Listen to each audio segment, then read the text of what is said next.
if you have a significance level of 1% and a p-value of 0.0238, after forming the appropriate conclusion, what possible error might you have committed? Type 1 or 2, explain.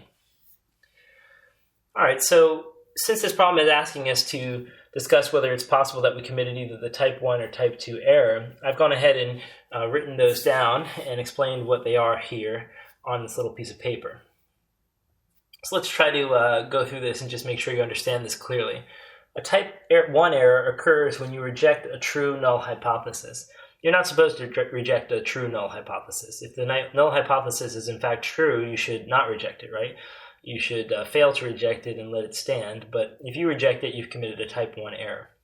The type 2 error occurs whenever we do not reject, we fail to reject a false null hypothesis. So again, if the null hypothesis is false, you're supposed to reject it. If you don't reject it, you've made a mistake. That mistake is called the type 2 error.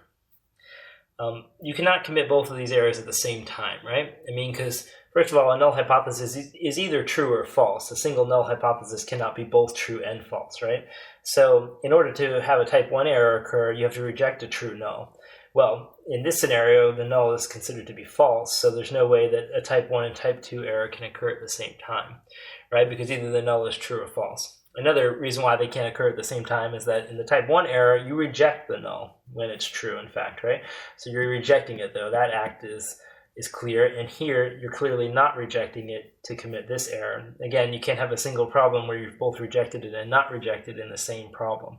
For one null hypothesis, either you rejected it or you didn't. You couldn't have possibly done both things to it, and if that's the case, then again, you can't have both of these errors occur at the same time.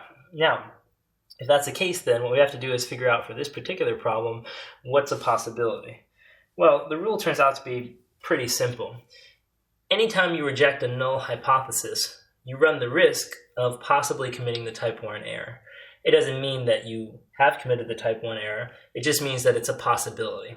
It's just like in a criminal trial. If I convict someone, if I put someone in jail, it's possible that the person going into jail is innocent, right? So that's the possible error that could be committed. No other error could be committed. For example, it wouldn't be possible that you're committing the error of letting a guilty man go free, because if you're convicting someone, then you're not letting them go free.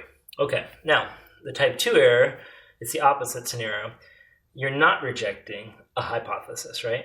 So that has to happen, and then of course it has to turn out that the hypothesis is in fact false, so that would make it a mistake, right? So anytime you don't reject the null, you run the risk of committing the type 2 error. It doesn't mean you've committed the type 2 error when you don't reject, it just means that it's a possibility, because it could be that the null hypothesis that you're not rejecting is in fact false. So it's kind of like when you have a criminal trial and the person gets off, he's acquitted. You always run the risk that the person that you just acquitted could have been guilty. So, that's always a risk. That would be the comparable risk in a criminal trial. Okay, so type 1 error, type 2 error. Simple way to know the difference between them is if you reject, you might commit the type 1. If you don't reject, you might commit the type 2.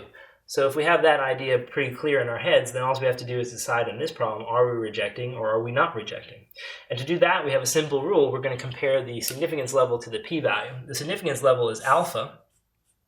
And we're going to look at that and say, well, alpha is 1% here, 0.01, while the p-value is 0.238 or 2.38%, right? And then that means that essentially the p-value is greater than alpha. Remember, when the p-value is larger than alpha, we do not reject. HO. This do not reject matches this do not reject. So the error that we might have committed is a type 2. So it is possible we committed type 2.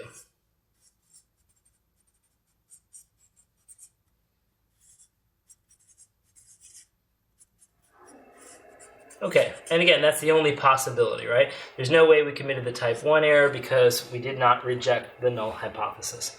And that's it.